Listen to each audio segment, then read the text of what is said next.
Well, that was relatively uneventful. I pressed both buttons at the same time, and we're going. And you did talk about it. And I did talk about it. Cool. Which 2 weeks in a row. Okay. 2 weeks in a row. Not the very first time, but it's the second and third times at least. I want to ask you a question to start off. What's that, Chris? What is the dumbest thing you've ever been angry about? And if you don't have something, I can tell you mine first. I can't. Well, usually my anger. I can't think of one instance off the top of my head. I wish you would ask me beforehand. Okay.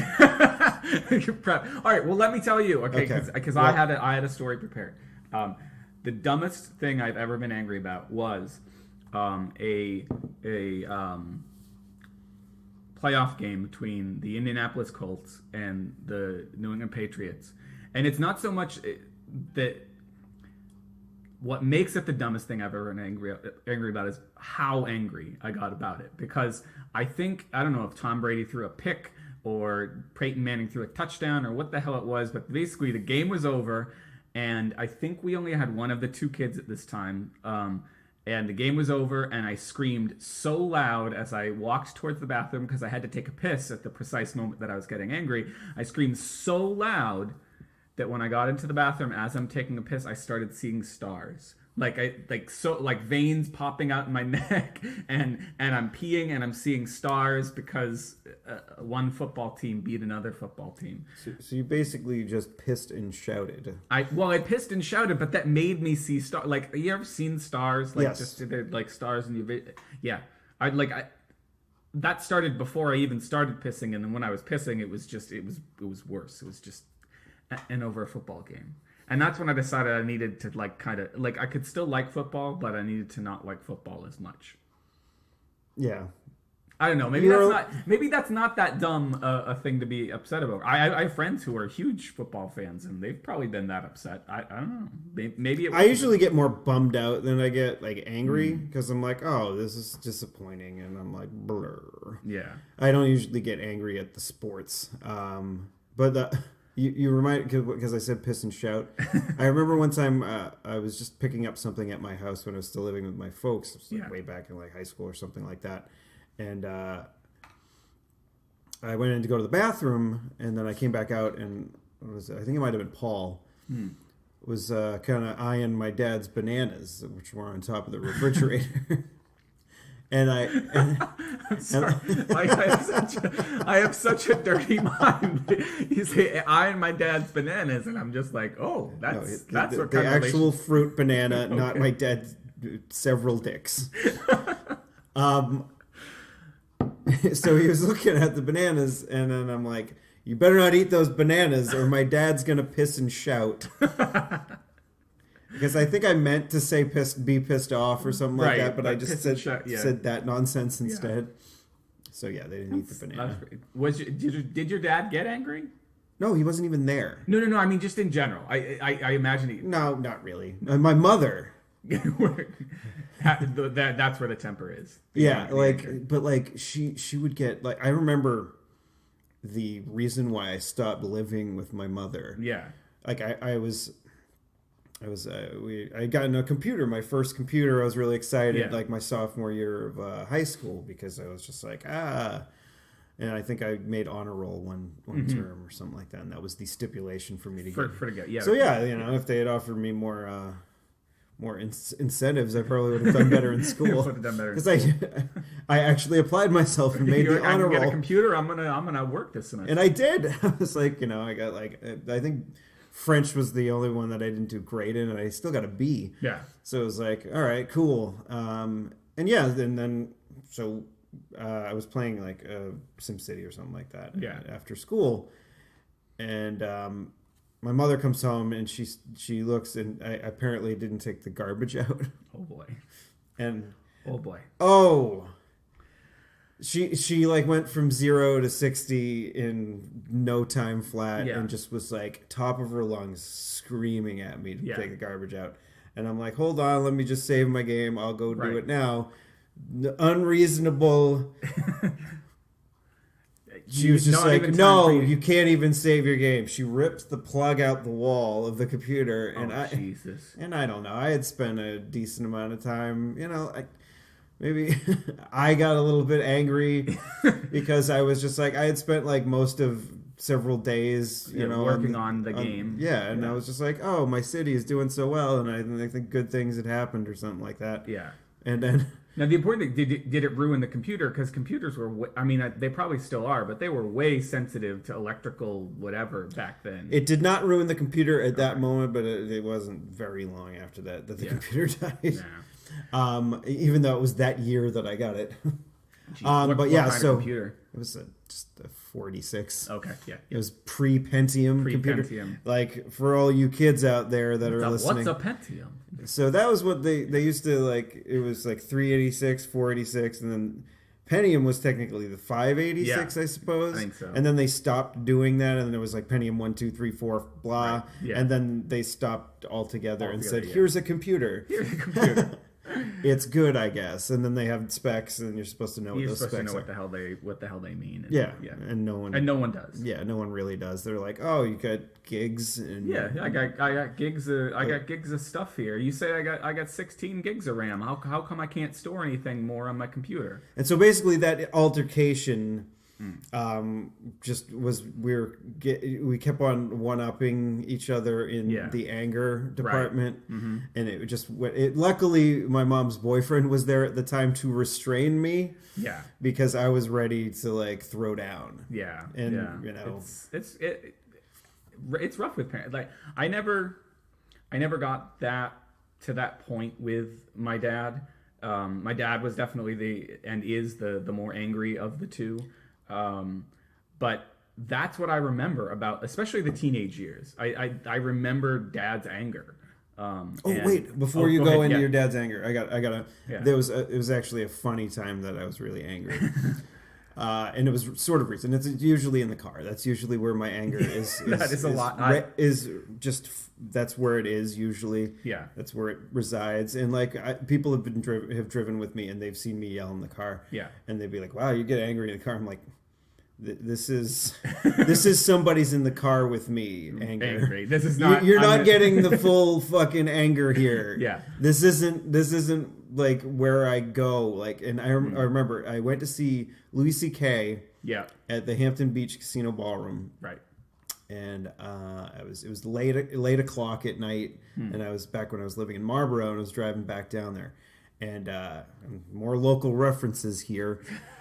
So I'm driving down from Hampton Beach is the very limited amount of coastline that the state of New Hampshire has. Sure. Yeah. And so I was driving back down to Massachusetts in Marlborough, and I was on Route 495. Now, when I got into Chelmsford, our hometown, Yeah. I feel like, you know, the guys in the Car Talk guys, our fair city. Our fair city. So I was in the car by myself on 495. When I get into Chelmsford, I see there's some traffic up ahead, but I'm like, whatever, it won't be that long. Yeah. But it was right after the exit to get off at Route 4. Okay. That's when the traffic started. And so there was no like warning that there was going to be construction. That's why there's traffic in the middle of the fucking night. Right. Otherwise, like there would be no other reason. Yeah. Except for maybe an 18-wheeler is across the entire highway. Yeah. So yeah, I'm like, and it's right after that exit. So I could have taken that exit and then gone like a little bit out of your way and gotten back onto the highway. It was only in between that exit and exit 32 in Westford. Oh, so basically and it was stopped dead for a really long time. And I'm just like, I'm listening to some music and I'm just trying to get home so I can not be in my car anymore. And I'm just mad. And I was like, I had my window down, but so I was screaming at the top of my lungs with the window down, and so it was because it was summertime. Yeah. And some dude nearby, and he goes, "Don't worry, she'll have dinner waiting for you when you get home." Which kind of took the air out of my anger, and I'm like, "All right." That's not a bad way to diffuse. It's not a bad way to diffuse the anger. And I'm like. And I'm like, all right, maybe I'm just overreacting to the fact that I have to. I overreact. That's the thing. Like I was mentioning about my dad. I didn't really have that much more to say. Just that I remember him being angry when I was a kid, and now I try so hard to not do the same things that I know kind of like fucked me up, childhood, adolescence, teenage years wise, and yet this morning, Kaylee, my older daughter, is in the shower. She prefers to take showers now. She's in the shower. I'm sitting at my computer. I don't even know what I was trying to do. I think I was looking at Goodreads, where you keep track of what books you're reading. And she calls out. She said, "Is my hair still soapy?" She's not confident because she's just in the last 6 months or so started taking showers by herself, that she's doing a good enough job, because she's gotten out of the shower a couple of times and still had tons of fucking soap in her hair. So now every time she's in the shower, she wants to be by herself, but she asks her mother or me to come in there and be like, "Hey, is my hair still soapy?" Or, "Hey, is my hair now not soapy?" And I lost my mind because my kid just needed me to check her hair. And I wasn't doing anything important. It was just sitting at my fucking computer. I might as well have been. Hopefully DSS isn't listening to this. I hope not. Well, I'm sure you didn't scream at your daughter. I didn't scream at my daughter. I just screamed in general, and I was like, that was stupid. I was like, I'm not doing anything important. So I went in there. I checked her hair. She seemed a little bit like, was that screaming for me? So I apologized immediately. I'm like, no, I was just screaming at myself. There was something on the computer or whatever. Yeah, and I just, yeah. And so it's just like, there's... Yeah, like she's going to listen to this down the road. She was screaming about me. He was screaming about me. What a dick. My dad's a dick. My dad. And I do worry because, I love my dad. I loved my dad then. I love him now. But... I don't want them to have that be their memory of me as when they were young, and especially not their early, because I don't know. I mean, I have memories as far back as 8, not many of them, but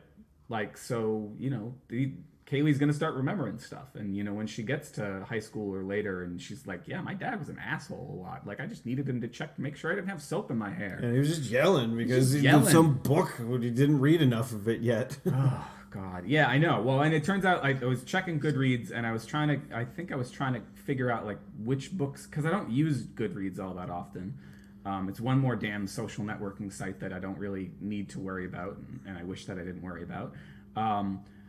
And are you a completionist? Is that why you're stressing about your book website? Well, am I a completionist in the sense of like, do I have to finish every book? Well, yeah, like if you feel like you need to finish something that you start is what I'm saying in general. Yes and no. What I think what was getting me in that moment, and I couldn't focus, and it had nothing to do with Kaylee. It was just that I was having a hard time focusing.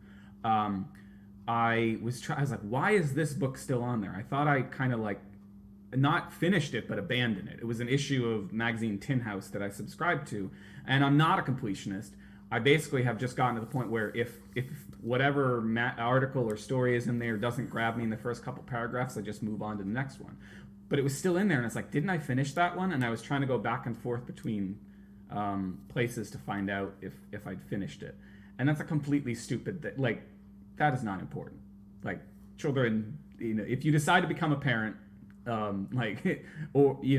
children are more important than what books you've read, especially when they've got to get going, which is what was happening. Like they and my wife needed to leave, and that's why they're taking the showers and anyway. So I asked you the question, and I just blabbered on because I read this article this week. Oh, speaking of reading, I'm on those of you who are keeping track. I was going to say, which one are you on? I'm on The Dragon Reborn, which is the 3rd book. I'm about a third of the way through. And Steph is slowly but surely making her way through, but she's still, I don't know. She's rereading. She's rereading. Okay. Yeah. Well, this is technically a reread for me, but it's so long It's been ago. so, like, I was reading this book probably, because I remember... certain events help you remember things, yes. Mm-hmm. And I remember when I had my appendix out, which was when I was 16. Mm-hmm. I was reading The Lord of Chaos, which was the 6th book. The 6th book, okay. So this was probably maybe a couple of months before I had my appendix out. Okay. So it was a junior year of high school was when I read this the first time. So yeah, it's been a long fucking time. So I'm not calling this a reread. I'm reading it because like I remember little bits here and there. The basics of who the... And I'm like, I remember the first couple of chapters because it was just like, I think I read the first couple of chapters of the first book more than once, just because like this was the series that got me into reading something that was more substantial than your average whatever novel, like, or whatever novels you got for school or whatever. Yeah. And that's about the right age. Yeah, it was just like 16, you said. Yeah. 15, 16, somewhere around there. So yeah, it's when I started reading things that were more than just a couple hundred pages. Like, and more than what like they assigned in school. Which sometimes it's the thing is sometimes the stuff in school will get you, and then most of the time it won't. Like, I mean, I didn't mind like 1984 or Animal Farm or shit like that. Okay. Like those were good. That's what I was going to ask: is which were the ones that you can remember actually? Well, that was senior year though, reading that, and I don't know, with Ed Carpenter. That guy was awesome. I had Barry Hazard. Oh, I think Will had him, and I think Will failed. Yeah, well, both my brother and I almost failed Barry Hazard's class. Yeah, but I told him, like I told your brother, like I think we had English at the same time, but he was in a different class than me and Garen, and you like transfer, like, but he should have. Like I'm like, you should get into our English class because this guy's the bomb. Yeah. Like we would have vocab quiz. Like, and then he would always write funny comments on, like, because we would write. I remember hearing good things about him. We would like he would be like, you know, you got to, you know, define. There was like define section, define what the vocab words are, and then there was like a matching, and then like you had to write a sentence with using each of the words on the back. Right. And like he would always write little funny comments on the weird things that we would write, and we would we would intentionally write weirder things so he would get weirder responses from him. I don't know. It was good. Like that was like that encouraged us to learn. That was my was it sophomore junior year that I had. Oh God, he later became one of the deans. I can't remember now. One of the deans. One of the deans. He later became one of the deans, and I loved having him. And it was a similar. I still have the journals. He had us journal in class, but this is like around the time of my very first relationships. It must have been junior year. I think it was junior year. And that's all I would talk about. And he would write back, you know, funny, like almost friendly things back in this journal, like understanding that I'm basically a psychopathic teenager. No, you're not a psychopath. Everybody is like everyone in high school writing in their journals seems psychopathic. Well, not necessarily that, but you were just like, you know, emotions, girls, blah, yeah. But he maybe wasn't as fun as Carpenter sounds like he was, but this guy was pretty fun. But senior year I had I didn't have Mydell. Senior year I had Mydell. And he did not have me. Jeez. Can we talk about that? That was I don't know if we can talk about that. Let me look up like what is online. What is online? What is out there? No, I had Hazard. And the thing that I've since decided about Barry Hazard is that if I hadn't had him and nearly failed his class in high school, I would never have made it through college. And I feel like the dude was on it. It was not an AP class. I was not advanced placement. I don't even know if it was the above average class. It might have just been the average English class. No, it's probably above average. How do you spell Mydell? Meidell, I think. And I really think Hazard was doing college prep. Like I really think that's the level he was trying to get you on, and it worked for a lot of my friends. You know, I have friends who signed my CHS yearbook. They're like, I think you would have enjoyed English a little bit more if you tried harder. And it took me a few years to realize it, but the rigorousness of Hazard's class was what prepared me for. All right, so there is an article online about it. There is. So okay. This is what I will say. I did have Mr. Mydell for journalism. I think I had. So this is from the Boston Globe in October. Like, oh my God, it was Halloween 2002. So it was like almost 12 years ago, 2 days ago. Let's date this. Why don't we? So Stephen Meidel, the Chelmsford High School principal, who was accused of lewd behavior on Interstate 495, the road. This is where I was going yelling a bunch, right near that goddamn rest area, where I was yelling because I wanted to get home and go to bed. But it wasn't in 2002, was it? No, this is happening at the same time. This was probably 2011 or something like that. It was 2 months prior, so it was August when this happened. He retired Friday after 33 years of service to the school department. Meidel had been on paid administrative leave since the alleged allegation service. Sorry. A letter from the superintendent of schools, Richard Moser, was sent on Friday to parents of high school students, praising Meidel for years of outstanding service to our school community. Steve has chosen to retire, and last week we accepted his request for retirement. It ends my investigation and certainly ends our involvement. And so I suppose, anything else? Moser was referring to an investigation he was conducting parallel to one initiated by the Middlesex County District Attorney's Office. So that's all it says. Yeah, it doesn't say. It doesn't say what his lewd act was, but I imagine it's happening at if you can imagine it's happening at a rest area. It's not, it's not ice cream and yeah. Well, but I don't think they might have ice cream. I always wondered about he's the one that's being or was the one that was charged, and there wasn't anybody else involved. I don't know. I think there was somebody else involved. I don't. He might have. Yeah, it might have been solo. Who knows? But I think there was someone else involved. But I do not think the someone else involved was a minor. I do not. Yeah, I don't. Yeah.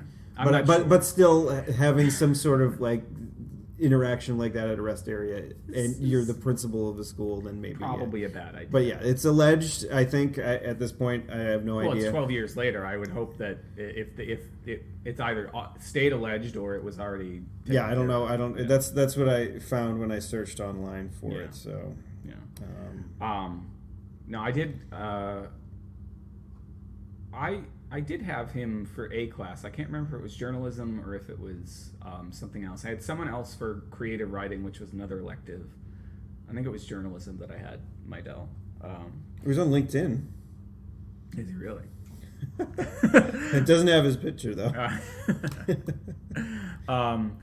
So we got horribly off topic. Oh, we did. So we can go back to this. I read this. The reason I brought up anger is I read this article. I forget who linked to it, but the title of the article was "Why Are Some Men So Angry?" and it's by Jessica Valenti. And we'll link it up in the show notes for this episode, which will be at clarkwoods.com/hot/14. Because last week it was 13. 13. And there was. You went and checked, and we didn't need to because I to. did know it was 13. So this week is 14. This week is 14. So I saw this article. I read it, and my initial impression afterwards was well, it didn't really answer the question, why are some men so angry? And that made me a little upset. Maybe not angry, but it made me a little upset because I get angry, and I was hoping for more of a Psychology Today kind of. Why is it that I get angry? Could you tell me a little bit? I went back before the podcast and I reread a little bit of it, and I want to read this part here. Cool. Because this is the relevant part. I think the article came out in light of Gamergate, which we're not going to talk about, and violence in the NFL and mass shootings and all of that stuff. But here is the relevant part. But why are men so violently angry? According to Harvard researcher Ronald Kessler, explosive anger, defined as a response grossly out of proportion to the situation, is 2 to 3 times more likely to occur in male teens and twice as likely in adult men. Men are more likely to kill and be killed than women, and more likely to commit suicide. Men's anger hurts men too. Jackson Katz, author of The Macho Paradox, wrote that for men, quote, anger is much less treacherous emotional terrain than other emotions, and much more socially acceptable.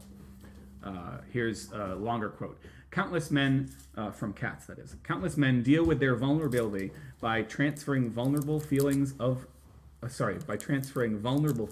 feelings of anger.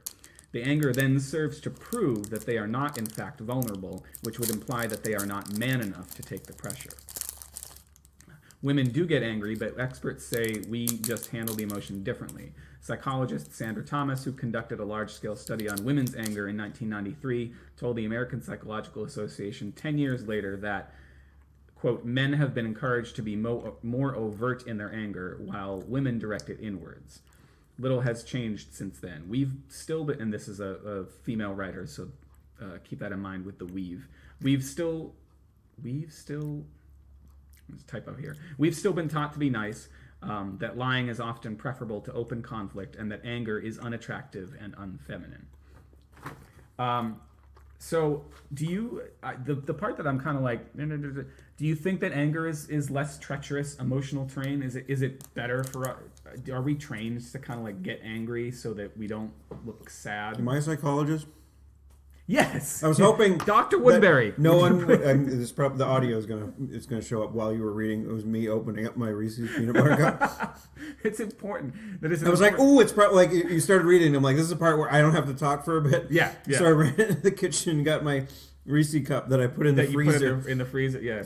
And was it good? It was good. I like it when they're cold. They are much better when they're cold. I part of the reason that I've gained a lot of weight over the last couple of weeks, a lot is relative, not a lot, but I've gained a couple pounds over the last couple of weeks, is that 7-Eleven is running a special where you can get a big gulp, and I always get Diet Coke, so that's not where the calories are coming from. But you get a big gulp and a 4-pack of Reese's peanut butter cups. And here's the thing, sometimes they're good, but most of the time, they've been way too fucking melty on the bottom, and I just wish they would keep some of them in the freezer, which is what they do in the summertime, and it's what the scout camp I went to did when I was a kid, and that's why I like cold Reese's, is because scout camp did it.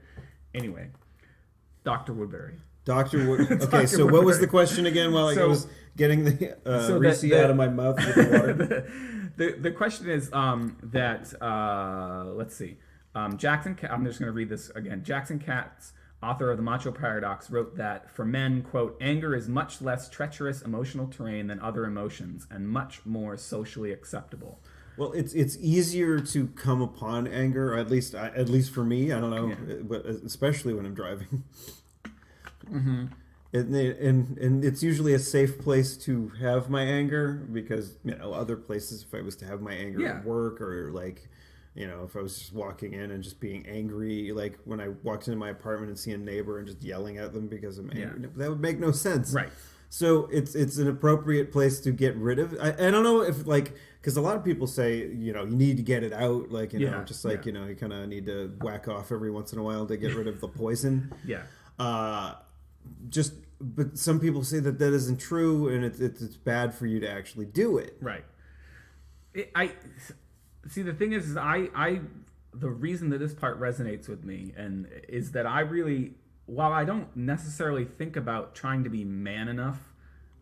Because obviously, if you put us in a lineup with quote unquote real men, you would be able to pick us out like those two. Those two, not real men. Yup. I'm surprised they don't wear women's clothes.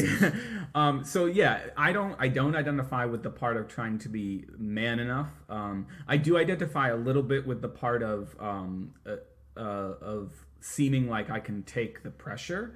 But I find that sometimes I get angry because angry at myself in particular, because anger is easier for me to deal with than being sad. Perhaps, it fills you with the euphoria of being. Anger feels productive. I don't know. Yeah, sort of, and it's also it gives you sort of like your brain probably some sort of euphoria, like as opposed to being sad. Yeah, and so you're just like instead of being sad, you go there, right? Just so you can get something out of it. Yeah. It's a really I've just noticed it, especially over the last couple of years, and it is mostly. Again, I'm like, is DSS listening? It's almost entirely aimed at myself. I actually feel like I am. I'm very good with my kids and not showing it. Again, that sort of feeling like I need to be man. I mean, maybe I am identifying. Maybe that's the way it was just well, I know that it actually didn't come from. Usually, it comes from your dad, like the anger. Yeah. But it definitely came from my mom as far. 'Cause Yeah. my dad's pretty even keel. Yeah. He is the reason why I think I can manage to stifle it for most of the Right. time. Yeah. Because you've got that balancing influence there. Yeah, but my mother just like on a dime, boom. So Yeah. I think that's where I learned to. I feel like I've been reading the damn Wheel of Time, and like the male part of the one power is tainted by the dark one's touch, and so you're reaching for the dark power of anger. The dark I need to stop fucking talking. The dark one. Now Fuck you, nerd. That was the dark one convicted of lewdness by the highway because of his touch. Yes. Yes, on 495. Or was it just a right? ledge? That's why I got so angry, because the Dark One's presence was near that rest area. God. The dark one. Oh, Jesus. I don't even know where I was. I'm gonna using go. my bad analogy with the fucking Wheel of Time. But yeah, it's like, it's oh, you get to be angry and just, and it's just an easier, I don't know, maybe it's just easier for men to, I don't know, physiologically in the brain heads, that it's easier for men to access that emotion. Yeah. Maybe that's the way we're wired. I don't know. I'm not a fucking scientist. I'm not a fucking... Yeah, we should have prefaced all this by saying Steve is not actually Dr. Woodbury. Yeah, I'm not nor although am I. for the longest time I've been alleged to be Dr. Woodbury, and I get emails You get emails all the to Dr. time Woodbury. for Dr. He's apparently a dentist in the Midwest somewhere, Oh. but I guess he has an email that's similar to mine. Okay. And so I get emails every once in a while for Dr. Woodbury, Dr. Woodbury. and they're like, "Do you want to attend this dental conference at blah blah blah blah blah?" And I have to like, I could respond and say I'm not this person, Right. But I don't want to even like, it's I don't even sometimes- want to get into it, Yeah, like, so I'm sometimes just even like, dignifying it with response gets you on more mailing lists. yes, that and I'm you like, don't want to be on. I'm like, so I'm just gonna like put it right into my junk email, and that's where they go now.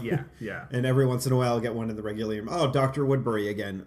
I think it So I'm was, not actually a doctor. I think it was when you were talking about the dad thing, because I really do feel like it comes from the father. And again, I'm not a doctor. I have no idea.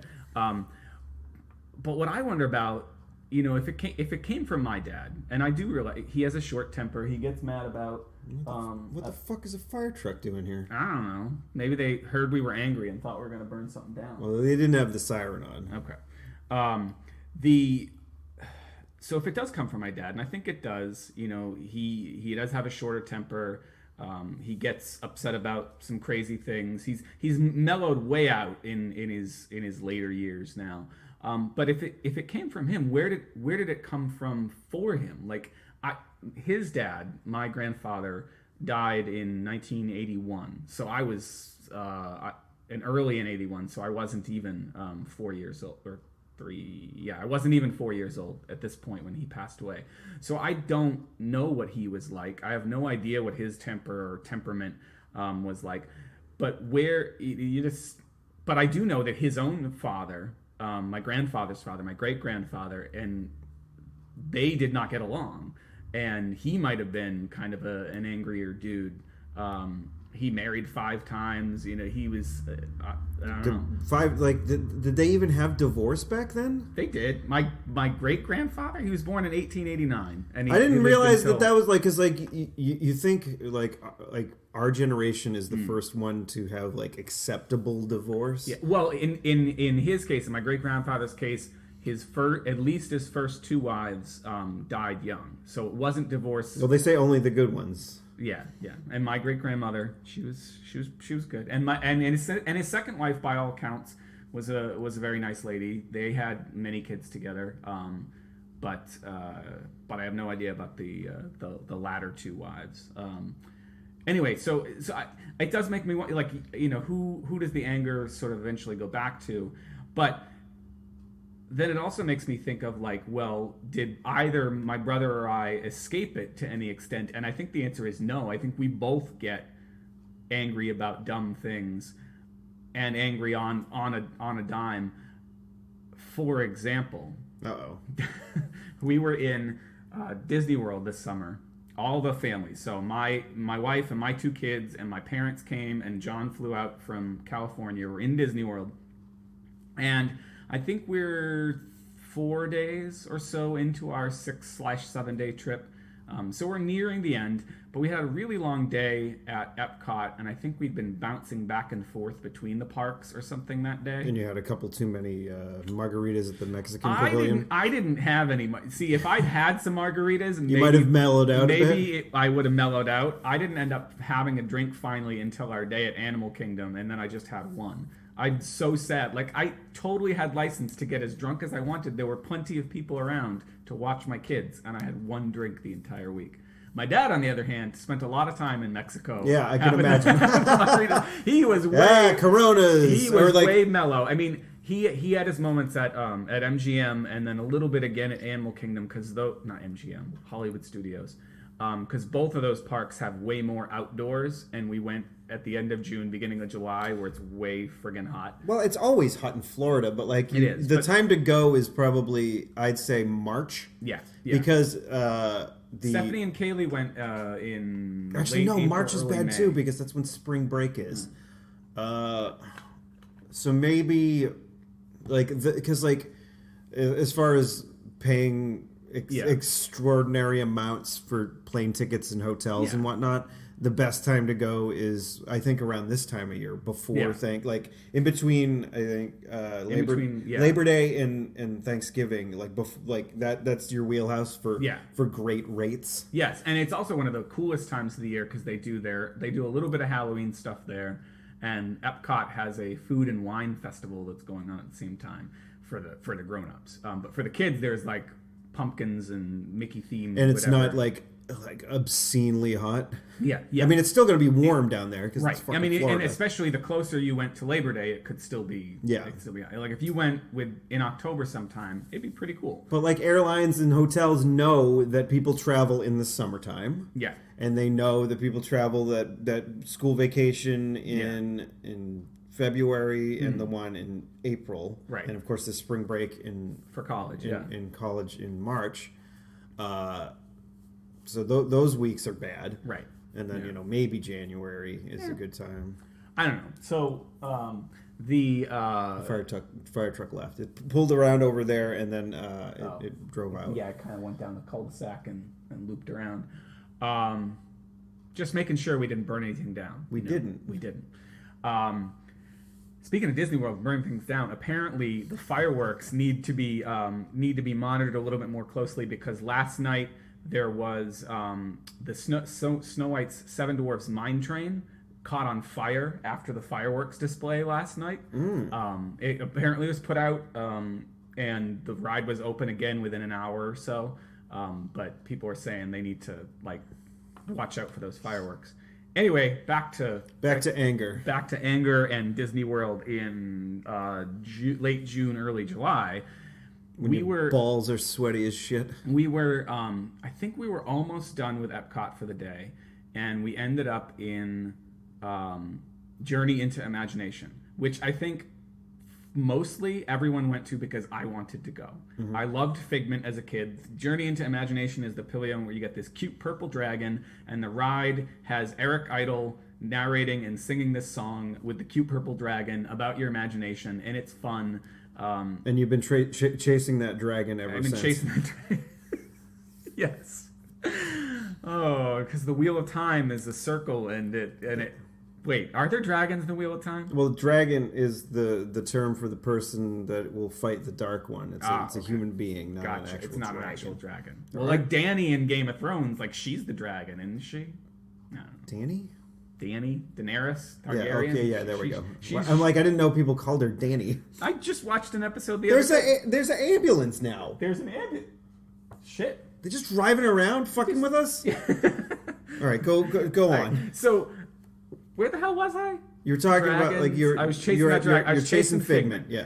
we end up there, and everyone's tired. And I think this must have been the day where like we started off at one park, we went to another park, we hopped back. We were doing a lot of hopping back and forth. Is there a shuttle that takes you in between parks, or? I think we were mostly going between Epcot and Magic Kingdom that day, so I think we took the monorail. So we monorail. Yeah. I went on the monorail in Seattle. That's something I probably didn't talk about last week. Oh, we should come back to that in a second. Once No, I find time. all I did was ride the monorail. That's it. That's all I need to say. So we get to Journey into Imagination, and the ride is all right.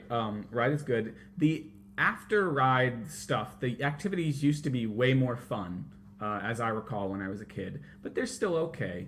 Was Michael Jackson involved with that? Yes, his movie is like on the outside part of the pavilion. There was Captain EO was that Journey into Imagination, and then they got rid of it and they had Honey, I Shrunk the Audience in place of Captain EO until like every time they came out with a new one of those movies, it was. I think they just kept Honey, I Shrunk the Audience for a really long time. And then Michael Jackson died, and they brought Captain EO back. Because now there's no now it's more, like a nostalgia.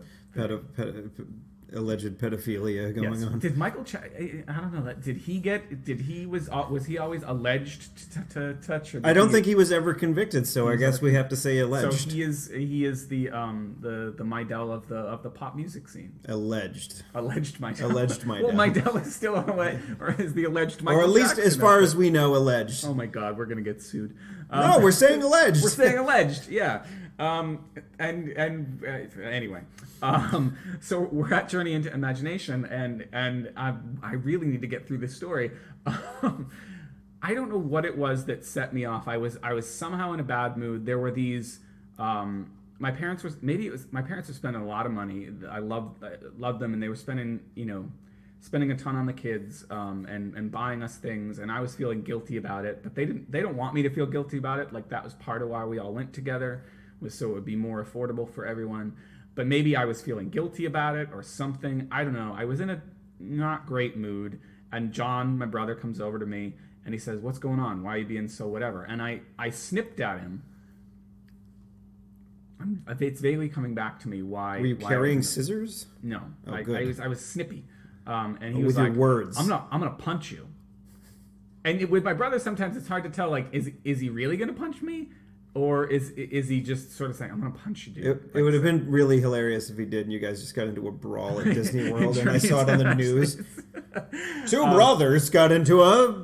He stalked off and is like talking to my parent, and somebody else I think came over to me and like, "What's going on?" And then we're like kind of yelling back and forth at each other while the kids are trying to take these cute pictures where they're superimposed with I think Kaylee was with the princess. No, Melody was with the princesses. Kaylee was on a surfboard with Stitch from Lilo and Stitch. Like the kids are taking these cute pictures, and they want to get all of us into a picture, but we're still fighting. And and finally, I say to him, somehow we sorted out, but we were really like, we got along the whole time we were there, I think, and we hung out a lot, he and I. But that one afternoon, like the anger was at Disney World. I've never been, so I don't know the ins and outs of. It's the happiest place on. Actually, no, I think Disneyland is the happiest place on earth. He has a lifetime pass or something. Yeah, I go gets a yearly pass to go there. Yeah. So anyway, we were mad at each other at fucking Epcot in Disney World. This is just silly. And it's just to think back, I'm like, why was I so mad? I don't have any idea. I just get mad. It's so, and mostly I just get mad at myself. But anyway, you feel better now? Have we talked about it? A little. Okay, that's good. A little bit better. I've been mad at myself a lot this weekend. Why? Because I started NaNoWriMo, which is National Novel Writing Month, and then I quit NaNoWriMo because it was making me so mad at myself.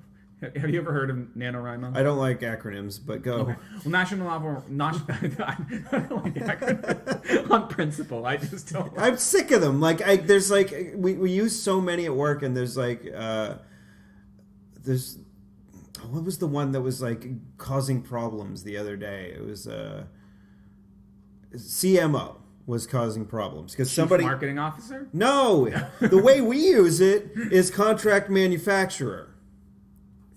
Where does the O come? I don't know. That's okay. NaNoWriMo is the abbreviation for National Novel Writing Month, and it's this thing that's existed for years and years now. I used to make fun of it on my old podcast. Then I tried it once, and I failed at it. And this year I was going to try it, and I didn't even make it to writing one sentence before yesterday. I was just like, this is stressing me out too much. It's making me angry. The idea is you're supposed to write a novel, at least 50,000 words, which is the lowest level, the lowest word count of what most people call a novel, in the month of November. 50,000 words in November. That means you have to write approximately like 1,400 to 1,600 words a day. That's a lot.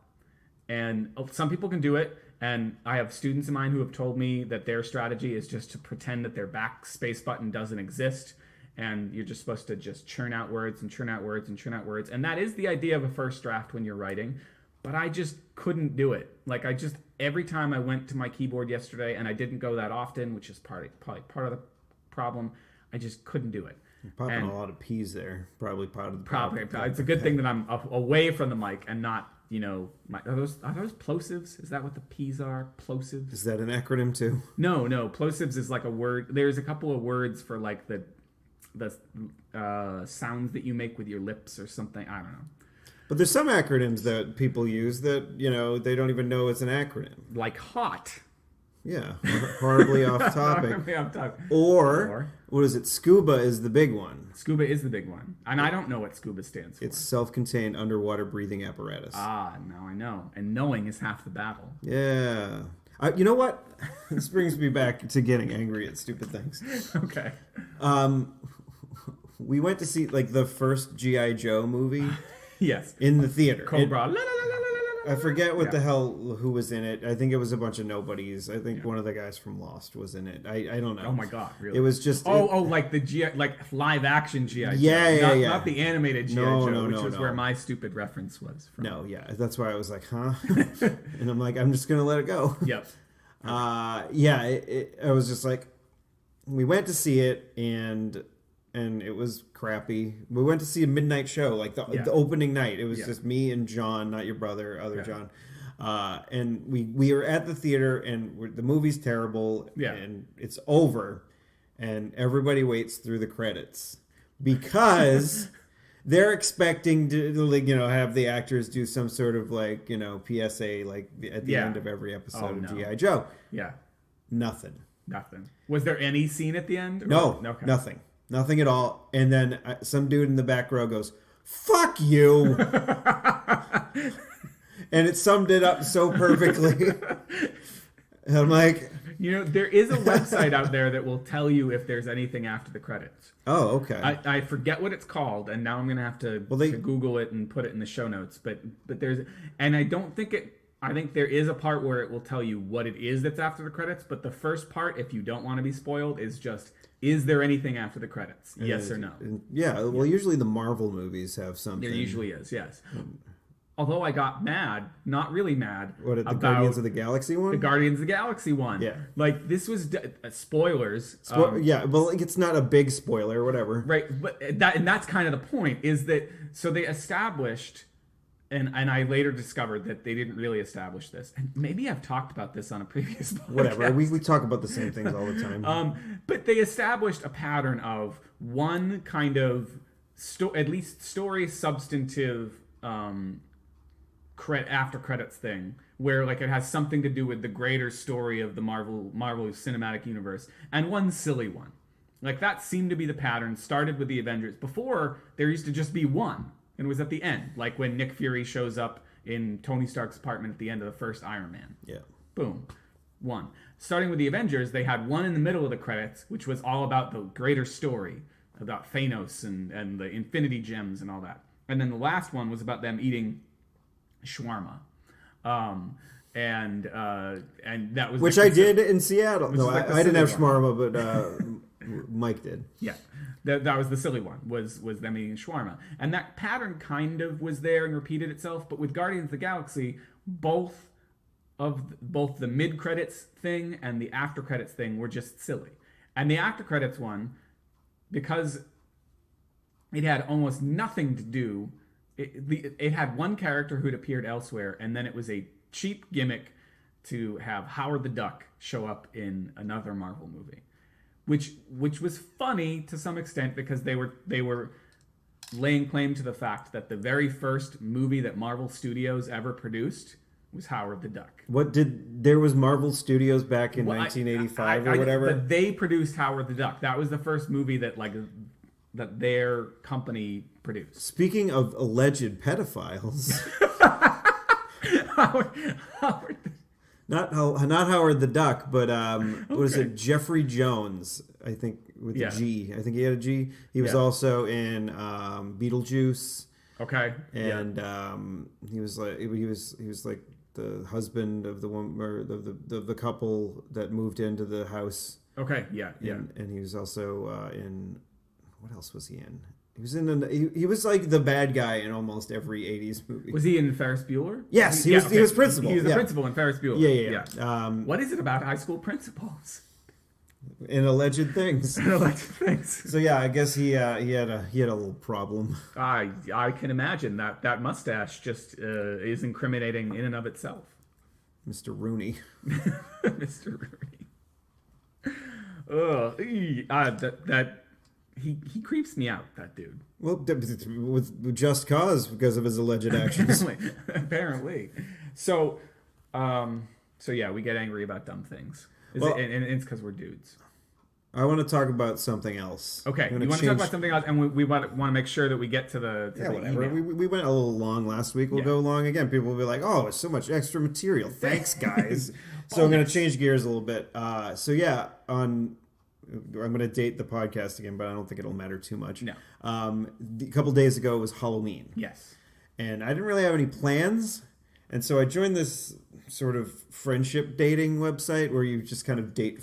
You don't date, but you're just like you meet new people and you try to it's a meetup. It's a meetup website. Yeah, and I'm not gonna actually give the name of the website, even though I might have just. All right. It's a place where you meet people. It's a place where you meet people without the explicit expectation of maybe trying to establish a romantic relationship. It's more of a making friends website. Right. And so there was a party that was going on in Littleton, which is right near where I live. So but like the RSVPs were closed or something like that. So I sent them a message. Hey, the RSVPs are closed. Is there any chance I could come? And they're like, nah, sorry. I think we're full up. But see you at another thing. And I'm like, okay, cool. So my intention was to walk up the street to Chip Shots maybe. Yeah. And go do some karaoke in my third year in a row as Commander William T. Riker. And because I wore it to work too, and I felt like a goose because I was the only person at work that was dressed up. But the thing is, I'm wearing a Starfleet uniform, so it's not like I'm wearing a crazy wig. Yeah, oh, look at me! I've got a thing, and I've got boxing gloves on my hands. And how do I type? You weren't trying to be Locutus of Borg. You were just If I did that, then I should have won the weirdest weirdo at work on Halloween costume day, whatever. So I'm just hanging out. I was watching a couple episodes of One Piece on the video streaming site that I was watching them on. See, I'm getting better at not saying these things, so maybe we actually get an advertiser. So I was watching it on a video streaming service, and the episodes that they're doing right now are Thriller Bark, which is sort of like it was Oda's sort of, what was it? He liked Nightmare Before Christmas a lot. Okay. So the stylistically, it's similar, and it's it's like the zombies on the island and whatnot. Yeah. And so I was watching those, and it was fine, and then I get an email at 7:30 from the meetup website saying a bunch of people aren't able to come. If you want to come, then please do. So I did. And I'm not saying I had a bad time, because I didn't. I had a good time. I had to bob for an apple, and I got my head soaked and so I had to dry off my head. And but I felt weird. And a lot of the people that were there kind of knew each other. Yeah. And I was a complete stranger. And Right. and there was another two people that showed up that were complete strangers as well, but they came as a couple. Yeah. And so it was like, I imagine they're and it just felt weird. And I don't I guess I'm not good at gauging if people actually enjoyed my company or just thought I was a I'm terrible fucking at weirdo. it, so But like, the thing is, like, and I'm like, is it like classic Steve constantly? Because, like, you know, a couple weeks ago we were talking about, you know, the new Sweethearts and whatnot. Yeah. And Dan was saying, like, you know, when he first met me, he didn't like me at all. Yeah. And I'm like, and a lot of people have said that to me. Right. And I'm like, I'm getting too much in my head. And I'm Yeah, like, are these yep. people not liking me like almost every other person I've ever met in my life has Right. said? Yeah. And I'm like, ugh. And so I'm just like, and I signed up for another one to go bowling at the Bowladrome in Acton in a couple of weeks. So I'll go to that, and, you know, if maybe, See how it goes. Yeah, but like, it's just like, I don't Any know. of the same people going to that? It's similar people. I don't know. We won't be in costumes this time, Right. so it'll be Yeah. a little bit more normal. Yeah. Yeah. But yeah, I don't know. Making friends as an adult is ridiculous. I don't know how people do it. I saw somebody whose friends somebody whose daughter is friends with Kaylee. Kind of, sort of. Sometimes they're friends, sometimes they're enemies. I guess frenemies is the term. Although they're mostly friends. But she had this picture on her Facebook of like all the people in the neighborhood, and I guess that's like, and all their kids, and I guess that's one way in which people become friends, is like adults in the neighborhood, and they become friends if they have kids. But like, lots of people don't have kids, and lots of people don't like have anything in common. Here's the thing, like, so I'm a dude who has kids. I'm not necessarily going to become friends with someone just because they have kids. If we have nothing in common, like, I'm sorry. Yeah, well, it makes sense. I don't want to just talk about my kids. Like, I don't identify myself first as a parent. I love being a parent. I love having kids, but that's not. Anyway, so getting totally off track of. So like, maybe that's one way that it happens. You become friends with people in the neighborhood. Maybe you become friends with people at work. But other than that, like, how do you find anybody else to like hang out with? And like in this day and age, it's the internet. That's the only way. Yeah. Because I don't know, or I could go and take. People have said. I remember the women I used to work with would say, "Oh, you should take a class somewhere," which I did. I took a stand-up comedy class, and I met some people that I never interacted with again because they were either, you know, they weren't in my age bracket. Right. Or they were somebody, like the one person that was in my age bracket, like, was like, oh, I'm moving to Pennsylvania. So I'm like, oh, okay, obviously this isn't going to work as far as a friendship would go. Yeah. So I was like, okay. And then, you know, when I was doing stand-up, right, like trying to make friends with comedians. Yeah. No. That's rough. Yeah. I mean, I remember out of the ones, you know, Alana was great, and she was sweet, and occasionally sends me a message here and there. Yeah. And Sam was a really nice dude. Yeah. You know, Sam Bennett. Yeah. Yeah. And so, but other than that, like, I've met a bunch of comics, but there was nothing like, you know, there was no like, hey, let's hang out and do comic stuff. I'm sure that there are comics that do that, but again, probably people who are like, I don't know if I like that kid. It's so, yeah. I mean, I wonder if some of that like internet attitude bleeds over into real life of like, well, I expect somebody to amuse me and to interest me and to be whatever, like the very first time I meet them, and for them to like instantly sell themselves on the fact that I should be their friend. And if like that's not the way that genuine friendships happen. Like, some of the people that I'm friends with still to this day, like, I remember grad school was a place where I met some friends. But that first day that we were all in the room together, like, on orientation for grad school, I was terrified of these people, and some of them I didn't like. But then gradually, over the course of, like, a week of seeing each other a bunch, like, that's how I got to know, okay, I kind of like this person who I thought I was going to be friends with, like, but I feel too that I'm the type of person that So you're saying I should go to grad school, is what you're saying? no. What I'm saying like is that you go to one of these things, and you're saying you've heard from multiple people, including Dan on the podcast and whatever, that like when they first meet you, they weren't. No, but I haven't heard. It's usually not. I didn't like. In fact, a lot of times they say they use a harsher word and say I hated you when I first met you. All right, and I was just like, great.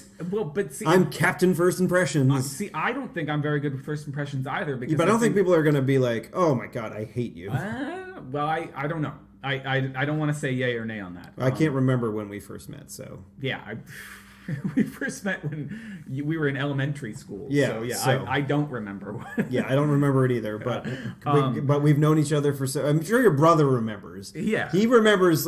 He's got a mind like a steel trap sometimes. I've got that in mind with some things, but now I feel like my steel trap is full. And Well, you know, you're a brush hair and some hair away from 40, so yes. Oh God. it's understandable. Don't Hey, I'm remind right behind you, so fuck you. Yeah. No, I think it's really hard to make friends, and everyone that I know talks about this, including people who I would think would have no trouble making friends if they wanted to. I don't know. All right. Speaking of friends, We have friends. we have friends, and one of these days, our Canadian friend now, but like she was the first person that wasn't somebody that I've known for forever that's emailed us. That's emailed us, yes.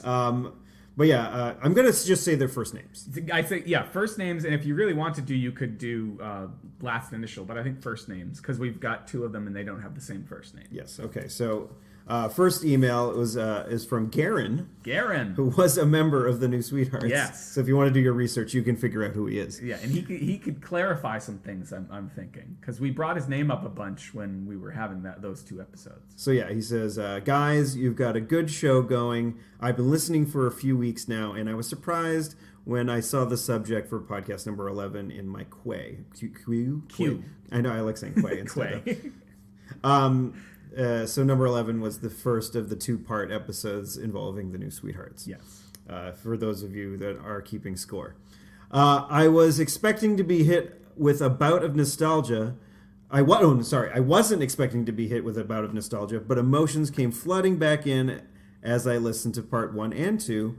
As you may remember, I wasn't around for the recording of most of Hot Pants and Psycho's Bar Mitzvah as well, I think, but that's just my editorial, Steve. Going back to what Garen is saying, and the release party due to being not being allowed to leave the house because he was grounded. And back to me, Steve, again. We Garen was always grounded. He was always grounded. And it was never for anything bad. He never was like he was I thought he was a good student. Yeah. He was an astute person. He was. But he was always getting grounded for something asinine. Yeah. And I'm sorry, Garen's parents, if you were listening or whatever. Yeah. But yeah, you grounded him way too much. I'm sorry. I'm trying to remember if he went with us to a Soul Asylum concert. I'm pretty sure. A Soul Asylum concert once. Well, that must have been awesome. It was awesome. They were pretty good. But I try to remember, like, what did we sneak him in, or we did? I think the most we did was we all had tickets for the lawn at Great Woods, and we snuck everyone down into the main seats.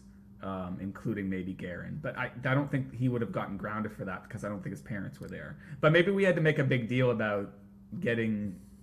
I don't know. Okay, well, anyway, let me continue, because you I don't even agree. know if it was Garen or not. No, it was Garen. I'm just trying to remember what we would have done in that concert that would have made me think about... Well, he Garen probably getting got grounded because he was home like 2 seconds late or something like Okay. that. Or Sorry, Garen. some nonsense. But yeah, and back to Garen here.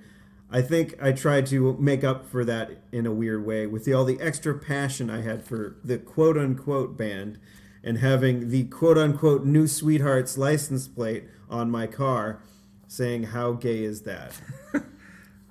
A little? I don't know. Is gay a bad thing? No. Well, then it's awesome. It's a lot gay because gay's not It's bad. wicked, awesomely gay. I wanted to clarify a couple things. He lists one thing. I didn't realize this the first time I read it.